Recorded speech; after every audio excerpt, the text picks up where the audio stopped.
in OMP, there are three types of routes. When we talk about OMP routes, number one, there is TLOC routes. Number two, there is OMP routes.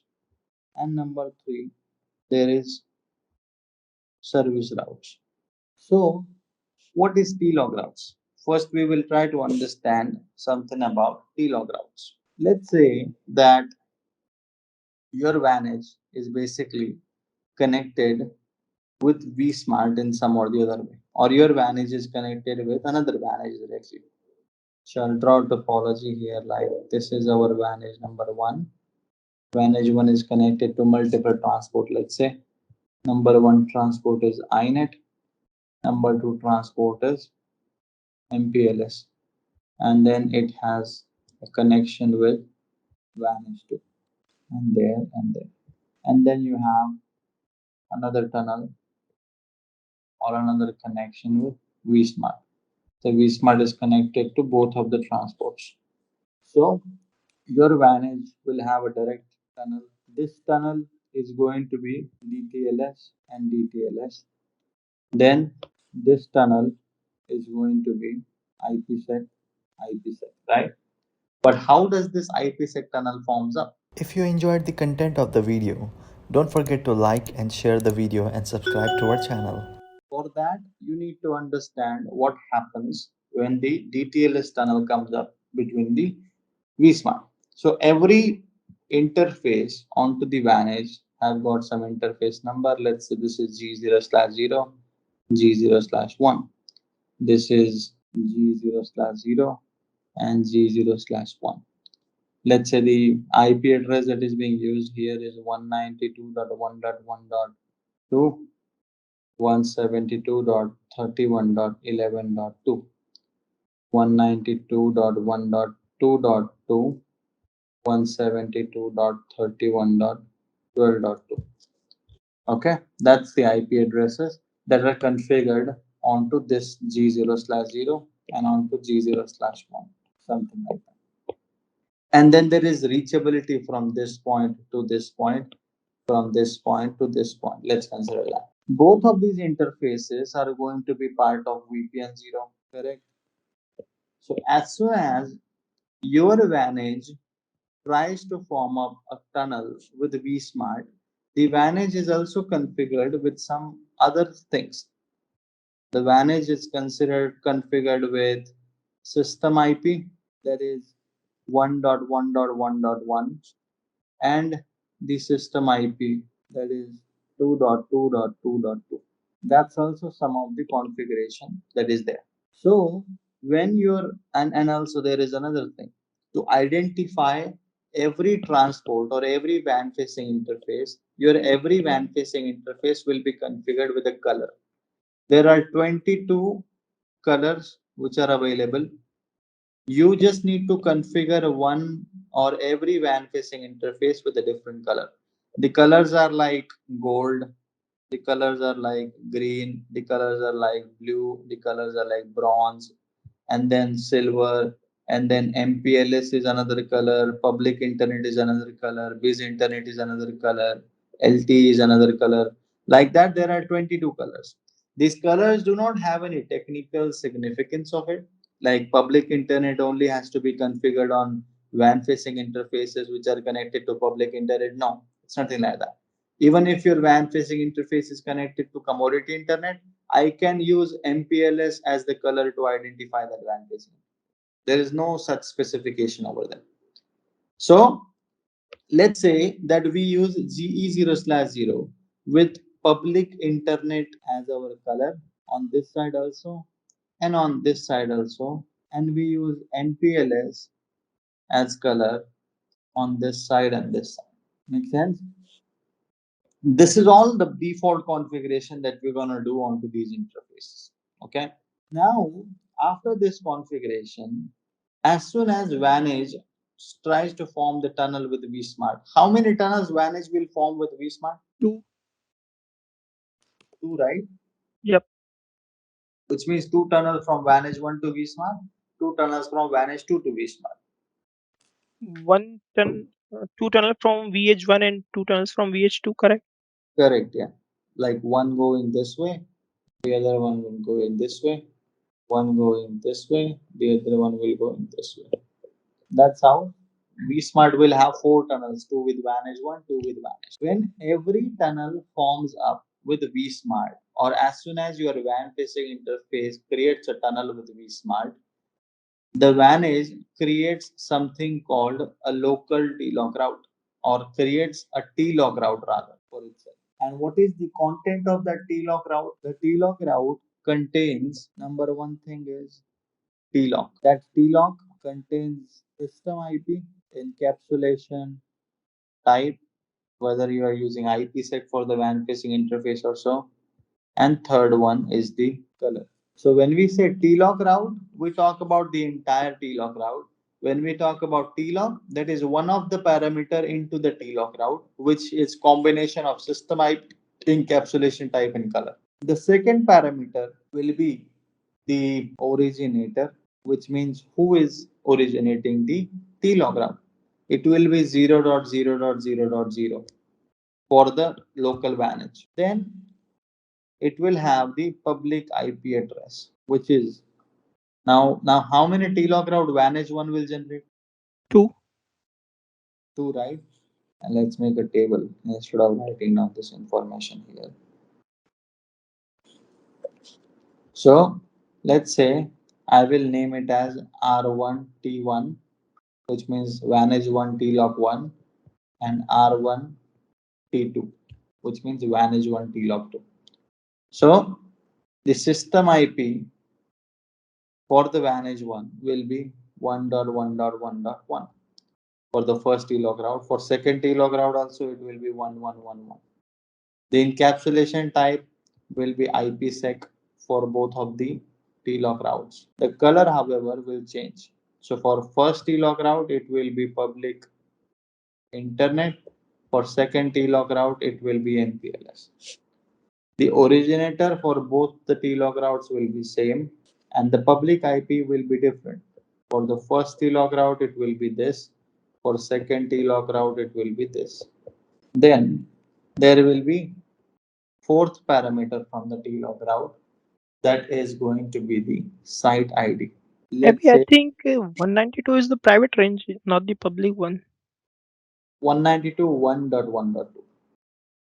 Yeah, that is the Sorry. private range of IP address, correct?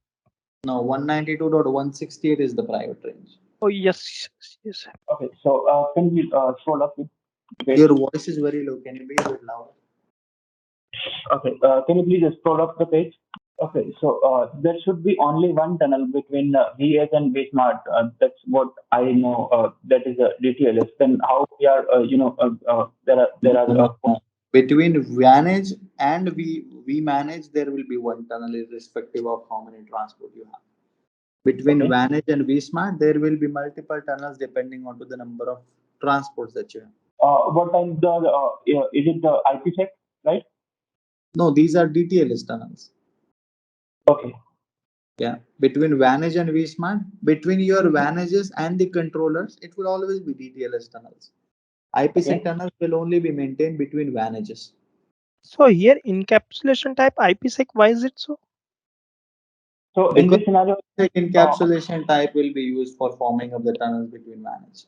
This IPsec doesn't specify the encapsulation type for the connection or for the tunnels between Vanage and controllers. No, this refers to the tunnel type between your Vanages. Okay. Hard to digest. Let me see the video again. Were you not, Pankaj? Have you just joined the session now? Like, is this your first session or you were there into the last session?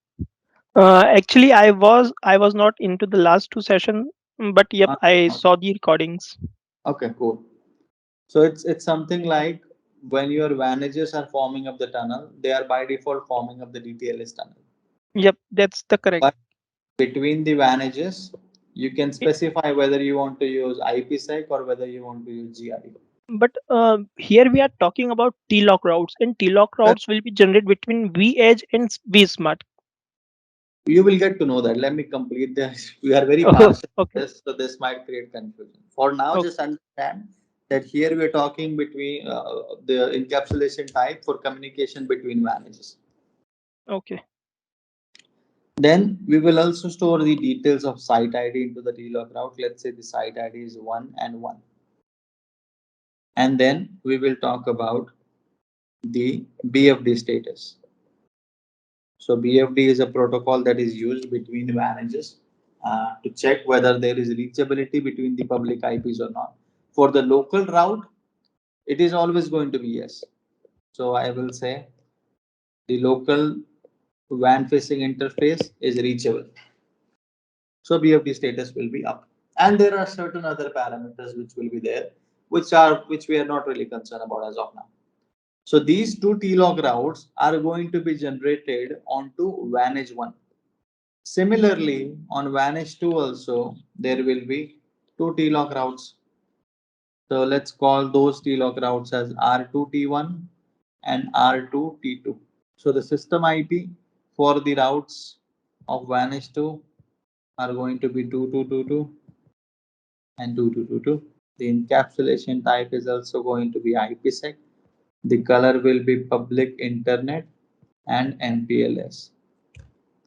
The originator will be 0000 and 0000. The public IP will be 172, sorry, for the first TLOC 192.1.2.2 and 172.31.12.2. And site ID is 2 and 2, and BFD state is up and up. Correct? So we have two TLOC routes onto Vantage 1, two TLOC routes onto Vantage 2. As soon as these TLOC routes are created, both the managers will share these TLOC routes to their vSmart. So this WAN facing interface will give the TLOC route. This WAN facing interface will also give the TLOC route. This WAN facing interface will give the TLOC route, and this will also give its TLOC.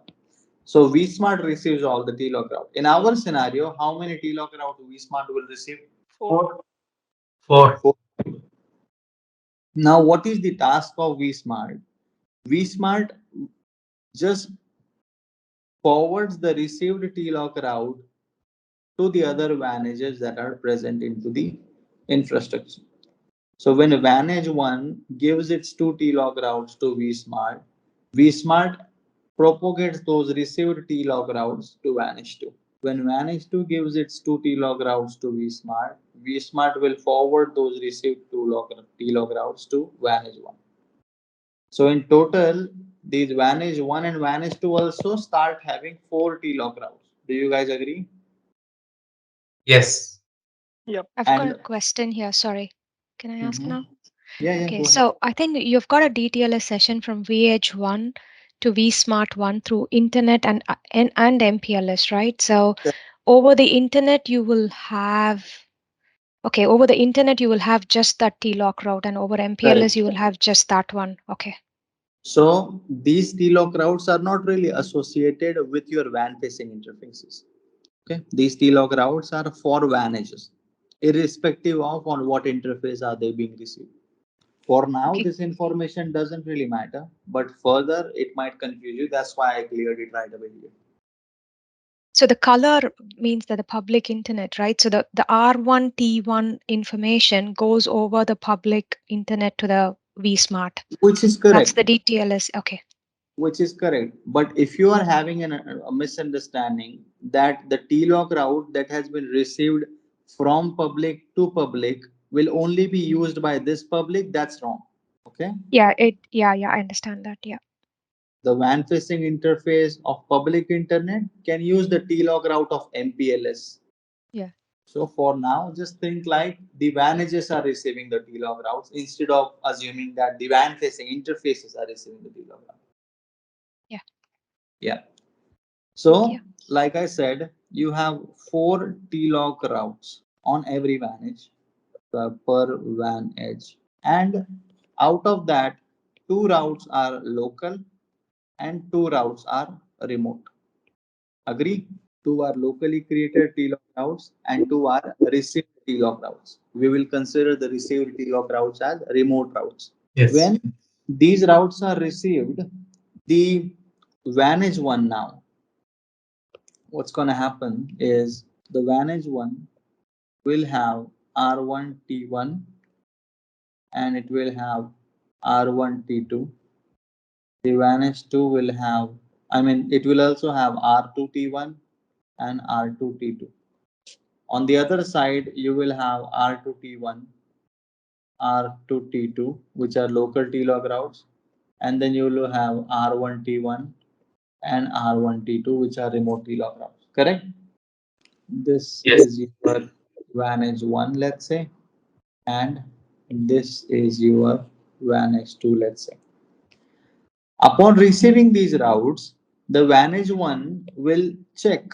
When the vantage 1 receives that TLOC route, vantage 1 will check whether from this WAN facing interface is your R2T1 is reachable or not. From this WAN facing interface, it will check whether your R2T2 is reachable or not, which means from public internet, it will check the remote public internet whether it's reachable or not. From the MPLS, it will check whether the other MPLS is reachable or not. Make sense? If this state is up and up, the BFD status of the received WAN facing interface or the received TLOG route also turns up and up. So when the reachability from here to here and from here to here is ensured, then the WAN facing interface starts to form of an IPsec tunnel, and the IPsec tunnel kind of comes up in this way. So there will be this and this and this and this. That's how the tunnels will come up. Make sense? So the R1 T1 checks only R2 T1 because based on the color of the TLOC routes. Not really. So your WAN facing interface doesn't work by default in a way that they are only supposed to form the tunnel with same color TLOCs. No. By default, they are configured to be able to attempt to form of the IPsec tunnel with any colored TLOC route, which means your R1T1 is going to attempt to form a tunnel with G0/0 on the other end and also with G0/1 on the other end. And your R1T2 will be attempting to form of the tunnel with G0/0 and G0/1 on the other end. Which means how many IPsec tunnels are being attempted? 4. 4. But do you have any reachability from this interface to this interface? Yes, both are public, right? But they are not No, reachable. no, Their transports are different. Their ISPs are different. And from here also, there is no reachability to this. So out of the 4 attempts from here to here, from here to here, only this comes up and this comes up. This will stay down. This will also stay down. Make sense? Because of early reachability. If either MPLS or INET, if the IP is public, it will be reachable, right? Only if this is how the connection, if the INET and MPLS are connected together, then the traffic will flow. Make sense? See, irrespective of MPLS or INET, the transport layer, I'm talking on an IP perspective, like 172.31.12.2 is a public IP, right? That will be reachable for from anywhere, irrespective of. for the concept, you are correct. That if there is IP reachability, then the tunnel will come up. But in our case, in this topology, there is no reachability. That's what I'm saying. Okay. Yeah. If you ensure that this interface is able to communicate with this interface, it will come up. So in total, there will be 4 tunnels. But in our case, in our topology, there will only be 2 tunnels. Okay, our topology, we are limiting the reachability between Correct, INET and the MPLS layer, right? Yes. Okay, understood. Which means by default, your vantages doesn't really consider a fact that there should be same colors. But you can ask your vantage by restricting its ability that the WAN facing interfaces are only supposed to form the IPsec tunnel with the remote TLOC having the same color. I can ask my G0/0, which has a public internet color, to only form tunnel with interfaces that have G0/, that have public internet as the color. And same for MPLS. Okay. But by default it is mesh, and I will also show that to you in the lab. Okay. Thank you. So my question was, here we are using color like public internet, MPLS, whatever we are using. So we will use this color category on when we creating the dashboard on Correct. vManage. Correct. Yeah. Okay, so it is for the monitoring and log purpose only. No. It is for the communication purpose also. The colors are associated as the identification for your WAN facing interfaces. If you do not configure a color, then your IPsec tunnels won't come up. Okay, it is a mandatory field. It is mandatory configuration. All right. So that's how the IPsec tunnels actually comes up from one point to the other point. And that's what the significance of TLOC route is, the very first type of route. So if your interface goes down, like let's say this interface goes down, what will it affect? Then onto vanish 2 or onto vanish 1, the R2T1 will be unreachable. Do you agree? Yep. Which means the Yes. BFD status of the received TLOC route will go down. And because the BFD status of the received TLOC route goes down, the IPsec tunnel will also tend to break up. Make sense? Yes. Yes. So that's the importance of TLOC routes, that it is very mandatory for the BFD status of your TLOC routes to stay up in order to have your IPsec reachability always up. And this brings us the feasibility also, that even if the DTLS tunnel goes down between your Vantage 1 to vSmart or Vantage 2 to vSmart, still if the reachability of TLOC routes are up and running, if the BFD status of the TLOC route is up and running, then your IPsec tunnels will continue to stay up, even if there is no reachability between Vantage and vSmart. That's what the significance of it. And this is yes. So suppose if one link goes down on a VH, then how vSmart will know that this link or network is down, and it should update the routing. Well, it won't be able to update the routing table. In that case, the router will use the last received routing table and forward the traffic according to that. Make sense? Yeah. Yes. Yeah. Okay, one quick question here. So what is the interface does it actually use to establish the DTLS tunnel? The same interface. This only G0/0. On this physical interface, there is one tunnel going out to vSmart. There is one tunnel going out to Vanish 2. This tunnel is Okay. ETLS. This tunnel is IPsec. But the Okay. transports in between might be different, right? Like it can be this interface that's going down and these interfaces are intact. Okay. If Thanks. this interface is going down, then it will disturb the DTLS as well as the IPsec. IPsec. Yeah. Yeah. But in that case, you have ensured redundancy. Yeah. So you will continue to receive updates via MPLS. Yeah, that's correct. Yeah.